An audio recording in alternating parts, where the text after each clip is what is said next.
Кайырлы кич, дуслар. Бүген без Татар яшьләр штабында һәм бүген безнең якшәмбе яшьләр киче һәм безнең кунакта Мәскәүебезнең иң актив, иң булдыклы, иң уңган булган яшьләре.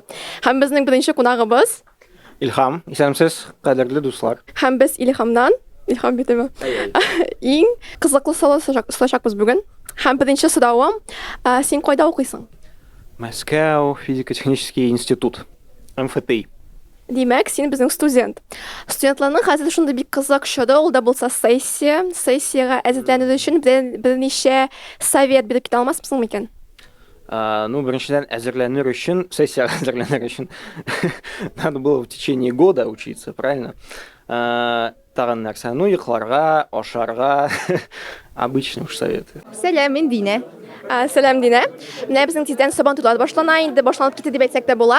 Һәм синең өчен Сабантуй нәрсә ул? Минем өчен Сабантуй балачак, мин авылда үстем һәм без үзебезнең авылда башта сөлге җыя идек. Сөлге җыюга балалар гадәттә чыга, безгә конфетлар, печеньелар өләшәләр, без Сабантуйга төрле бүләкләр, йомырка, шундай берләр җыябыз, сөлгеләр. Икенче көнне инде Сабантуйның үзенә барып капчыкта сикереп, йомырка белән йөгереп, су белән, төрле уеннарда катнашып, шул бүләкләрне ота идек. Ә мин күбрәк җырлый идем, мин җырларга яратам, шуңа күрә миңа җырлаган өчен анда бүләкләр, сервизлар, урын җир комплектлары, шундай берләр күп итеп бирәләр иде. Һәм инде ел буе акча җыябыз да, аннары Сабантуй көнне шул акчаны тота идек туңдырмаларга, төрле тәм-томнар алырга. Менә карале, Сабантуйда бәйнди кызыклы вакыйгалар еш булады инде ул. Һәм синең исеңдә булган бәйнди шундый вакыйганы безгә сөйләп алмассың микән? Ой, мәсәлән, ел саен безнең Нормабаш Сабантуенда яңгыр ява иде бик каты. Шул яңгырдан качарга туры килә иде. Әйе, аннары соң бик каты су эчәсе килгән, бер вакыт иптәш кызымның өенә су эчәргә бардык. Ул миңа аннары ел буе искә төшерде. Син миңа су эчәргә килгән идең. Шулай дип. Шуннан да бик кызыклы вакыйгалар. Менә гомумән җәйгә килгәндә, бу җәеңне ничек уздырырга планлаштырасың? Алла берсә, мин бу җәйдә кияүгә чыгарга планлаштырам. Шуңа күрә туй оештыру мәшәкатьләре белән шөгыльләнәбез җәй буе. Хәерле кич, исемем Рафил. Безнең хәзер җәй башлана, май ае, тиздән июнь, Сабантуйлар чыга. Синең өчен Сабантуй нәрсә ул? Һәм Сабантуйда иң бәйнди кызык булган вакыт турында сөйләп китә инде, может, историямы соң ул белән инде вакыйга. Минем өчен беренчедән, минем өчен Сабантуй ул бик зур бәйрәм. Минем өчен ул бик зур бәйрәм. Минем өчен ул танышкан җир, кешеләр белән, якын кешеләр белән, татар кешеләр белән. Минем өчен ул музыка тыңлаган җир, рәхәтләнеп татар музыкасын тыңлаган җир. Кызык нәрсә булса сөйләргә белмим. Хәтеремдә бер нәрсә дә юк. Кирәк вакытында. Гафу итегез. Менә Сабантуйда булган уеннар турында бер ике сөйләп каласыңмы? Ул белән бәлки көрәштә син катнашасыңдыр, или белән инде шулмак ватуда. Юк, мин бер уенда да катнашканым юк. Ләкин һаман уен турында сораганда мин хәтерлим бер уен көрәш түгел. Ничә исемен белмим. Флагны алырга кирәк. Әтәшне. Әтәш? Әтәшне. Шул уенны һаман хәтерлим. Бик яхшы уен яшеннан да. Менә када минем белгәнемчә син штабта күптәннән һәм менә безнең штабыбызга бер-ике сүз, бер-ике пожелание теләк әйтеп китә алмассың микән? Развиваться дальше. Хәерле кич, исемең ничек? Хәерле кич, минем исемем Алинә. Алинә, бик шатмын танышырга. Менә хәзер тиздән безнең Сабантуйлар башлана. Сабантуй бик зур халык бәйрәме. Синең өчен Сабантуй нәрсә ул? Мине Сабантуй балачакка алып кайта. Минем өчен ул бик шат көн, бик шундый яркий көн. Без менә гаиләм белән гел Сабантуй мәйданына чыгып, ниндидер аларның иске дусларын очратып, конкурсларда катнашып, минем өчен инде ниндидер яңа уенчыклар алу иде. Менә минем шундый хисләр. Менә синең өчен Сабантуйда иң кызыклы бәйнди уен нинди уен ул? Ой, мин ярата идем, менә күзне бәйләп, кашы белән ниндидер уенчык кисеп алырга үземә. Менә шундый. Бик кызыклы уен шуннан да. Менә гомумән җәйгә килгәндә син җәйгә инде планладың. Иң беренчедән ул 28 июнь булган Сабантуйда катнашырга, алла бирсә, һәм инде отпуск. Һәм аннары соң минем туган көнем августта. Рәхмәт бик зур. Һәм 28 июнь көнне буласы Мәскәү өлкәсе Сабантуйна барыгызны да көтеп калабыз. Ким килә узачак? Илнур, хәерле кич. Штабка бер-ике теләк әйтеп кит әле. Всем привет!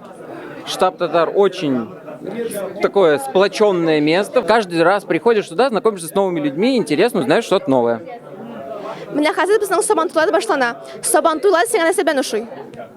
Ну, Сабантуй это... Я ходил на Сабантуй в детстве. Это такое что-то такое далекое и родное, деревенское что-то. Потом перестал много времени проводить в деревне перестал. Приехал сюда, узнал, что в Москве тоже проводится очень много Сабантуев. Вот.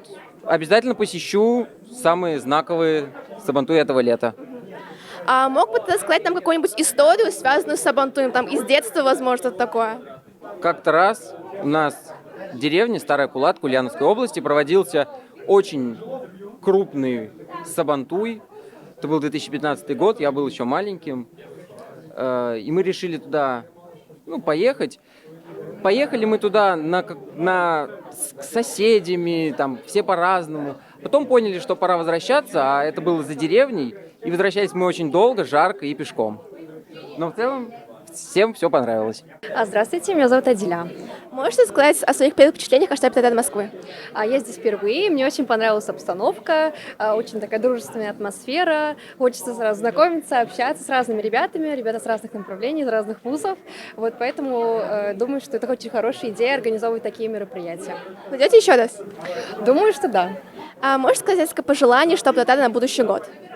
В штаб Татар желаю развития, процветания, чтобы больше ребят из разных вузов присоединялись, приносили какие-то идеи, что-то креативное придумывали, и чтобы всегда клуб развивался. Меня зовут Карим. Карим, очень приятно. А вот смотри, сейчас уже скоро наступает лето. Какие у тебя вообще планы на лето?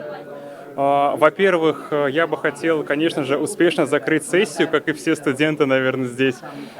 Второе, я бы хотел работать. То есть я вот сейчас работаю с недавнего времени по своей специальности, по юридической, вот. И также я бы, конечно же, хотел бы съездить к себе на родину, в Казань, снова увидеться со своими друзьями, с родными и так далее. Какие советы ты мог бы дать нашим студентам для предстоящей сессии? Не волноваться, наверное, потому что от волнения можно забыть весь выученный материал напрочь. Вот. Второе, конечно же, тайм-менеджмент, то есть эффективно использовать свое время.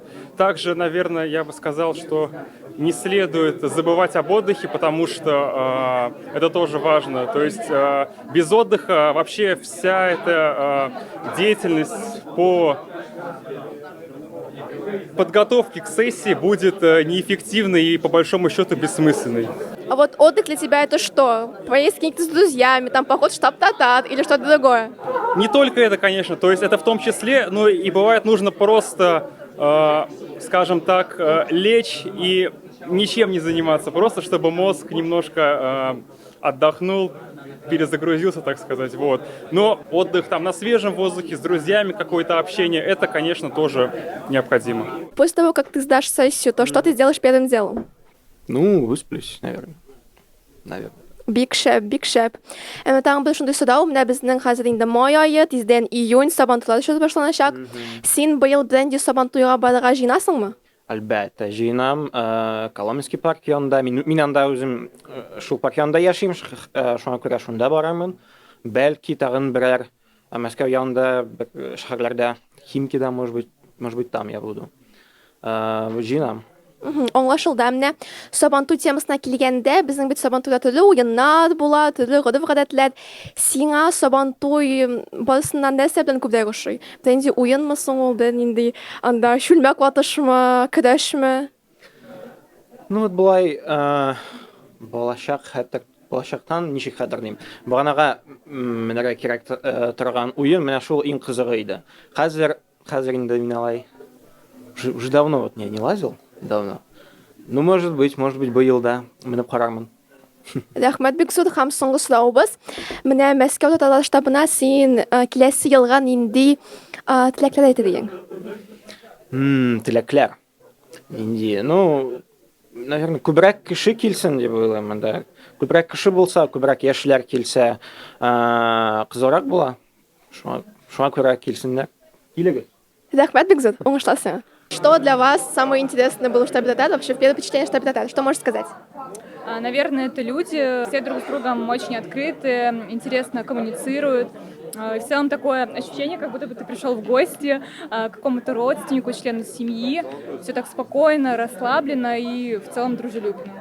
Есть ли пожелание, чтобы татары на следующий будущий год? Наверное, почаще собираться, не забывать вообще татарскую как бы культуру и в целом побольше устраивать каких-то тематических вечеров, которые бы сильнее сблизили вообще людей, которые там, переехали из других городов в Москву. Рустам Фаизович, минем белгәнемчә, сез инде күп сабантуйларны күргән, булган кеше, һәм сезнең тормышыгыздагы иң кызыклы сабантуй кайсы сабантуй иде? Мин уйлаганым, что күп сабантуйлар мин күрдем, мине уже бернинди сабантуйда шундый булмас. Мин күрмәгән нәрсә. Ну менә былтыр шундый нәрсә булды. Мин ләктем әкияткә. Бу Пермский край, Бардинский район. Ол Эль-Пачиха. Менә анда бер җегетләр инде шул сабантуй оештыра авыл өчен, үзләренең якташлар өчен. Ондай сабантуй менә ул иштәлекле, мәгәнәле, шундый традициялы. Бүтән татар, башкорт җырчылар анда чиратта. Кич белән концерт, төнне концерт. Менә Эль-Пачиха, менә аны мин сөйләп бетерелмим, менә карагыз обязательно. Менә сабантуйга без бик нык зур игътибар безнең. Без аны көтәбез, без аны әзерләйбез. Менә безнең булай инде, без бергә эшләйбез Московский область белән инде, автономия белән. Менә анда була 28 июньдә сабантуй. Бу була инде сабантуй Московской области була. Мин федеральный сабантуйын берсендә без калдырмайбыз. Менә бер атна элек булды бик зур сабантуй Южный Сочида. Анда безнең булды Гульнара Яруллина. Бүген сабантуй Узбекистанда, тоже федеральный ул, анда Гульнара Яруллина. Менә аннан соң була инде безнең Якутиядә сабантуй федеральный шәһәрнеке и Вяткада була инде авыл сабантуй. Менә мин анда барам. Менә кызганычка каршы. Менә бик зур шәһәр безнең Мәскәү, татарлар күп. Менә бу федеральный сабантуйларга мин бер үзем басып торам инде Мәскәү дип. Бер кеше шунда йөрмәй. Менә шуңар инде без сабантуй инде ул безнең ничектер идеологический рычаг татар телен, татар милләтне, татар грув гадәтләрне сакларга. Шуңар инде без аны бик әзерләнеп көтәбез, катнашабыз, бик яратабыз, кешеләр белән аралашабыз. Аннан соң инде җыелып, монда инде аның турында сөйләйбез. Хәерле кич, исемегез ничек? Минем исемем Фәрхәт. Минем белгәнемчә, сез бик музыка белән яхшы элемтәдез дип әйтсәм дә була инде. Музыка сезнең өчен нәрсә ул? Беренче яктан ул минем профессиям, ул минем эшем, минем укуым һәм иҗатым. Сез инде музыканы күрдәк яратасыз, да инде ул металлмы, яисә дә национальный көйләрме? Шуны сөйләп бит аласыз микән? Мин күбрәк милли музыканы яратам, ягъни татар, башкорт, монгол, Иран, фарсылар һәм башкалар. Сез безгә бик кызыклы татарча уен кораллары турында әйтеп киттегез. Сезнең иң яраткан уен коралы нәрсә ул? Белмим, мин әйтмәс идем, минем бер музыка коралы минем нәкъ яратканым. Чөнки һәр вакыт мин уйлыйм, думбра минем яраткан музыка коралым. Ләкин шул вакытта миңа фортепиано да бик кирәк һәм бик мөһим, чөнки мин фортепианода совет музыкасының классикаларын башкара алам, һәм кешеләргә булышый һәм башкалар. Сезгә менә татар халык көйләрендә нәрсәсе ошый? Ни өчен татар халык көйләрен күбрәк, татар халкы гомумән татар халык көйләрен күбрәк тыңлый бит инде. Ни өчен шулай? Татар музыкасында минемчә төп үзенчәлек ул музыкаль сызыкларның шундый үзенчәлеге. Алар ноталарга да кай вакыт бик авыр итеп салына. Чөнки гел ниләр бер мавар бар, алар борылып ничектер кызык итеп үрелеп килә көйләр. Рәхмәт бик зур. Һәм соңгы сорауыбыз, безнең штабыбызга бер-ике теләк әйтә алмассыз микән? Бер-ике теләк. Беренче теләк бәлки күбрәк татарча сөйләшү, икенче теләк төрле мәдәни чараларны, төрле мәдәният белән бәйле чараларны күбәйтү. Һәм өченче теләк шулай ук яшьләрнең кызыксынуын саклау. Илнур, хәерле кичләр, минем белгәнемчә, син әле күптән түгел генә Казандагы булган марафонда йөргәнсең. Бу марафон турында бер-ике сүз әйтеп алмассыз микән? Да, действительно, я пробежал Казанский марафон на майских праздниках 4 мая. Это мой второй марафон. Первый я пробежал в Москве. Потом решил сразу же посмотреть следующий марафон после московского и увидел, что следующий марафон в Казани. И отлично совместил туристическую поездку с марафонским забегом. Я пробежал, все было хорошо. рекомендую всем, если не пробежать марафон, то просто пробежаться по Казани, какую-то более маленькую дистанцию, которую каждый в состоянии осилить, потому что все достопримечательности Казани, они очень проявлены именно вот в этой дистанции. То есть время подумать, полюбоваться. Вот, всем рекомендую. А вот если сравнивать московский марафон и казанский марафон, то где было легче или сложнее, или какие-то были интересные какие-то участки, дистанции? Поскольку московский марафон был у меня первым, он был сложнее, казанский был легче. Отличительной особенностью этих двух марафонов является то, что московский — это такое одно большое кольцо, а казанский ты уже немножко пробегаешь по местам, которые ты пробежал, там уже есть завитки, но в казанском марафоне ты гораздо более такая душевная обстановка, что ли, там как-то все по-домашнему, в плане того, что он не такой масштабный, там очень много казанцев бежит, также люди, которые приезжие, они тоже так вот по-домашнему, как московский, он все-таки такой такой марафон, в общем. Очень интересно. А вот еще один такой вопрос. А что для тебя марафон и почему ты бегаешь марафон и что он тебе дает?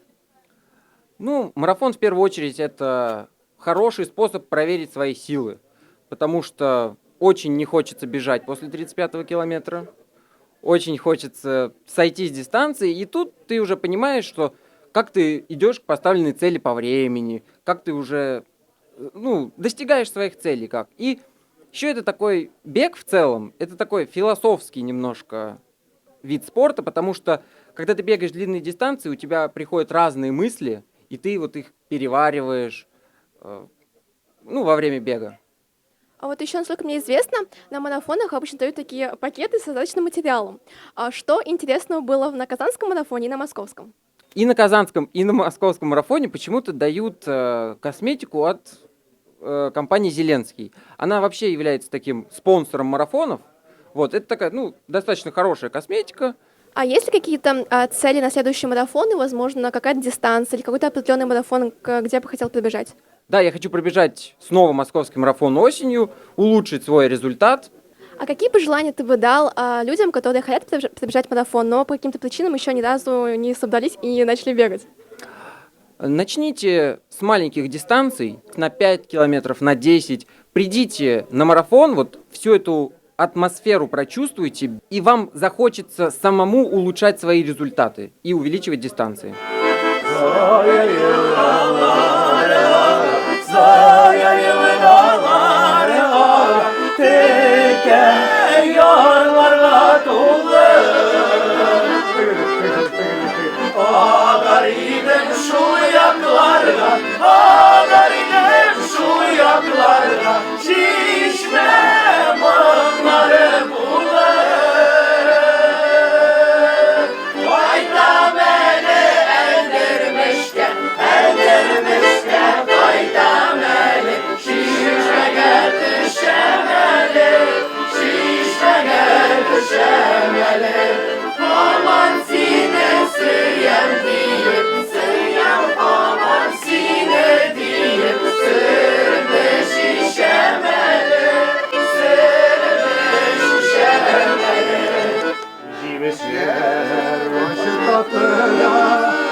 Кадрлы дуслар, безнең бүген шундый кызык кичәбез дә.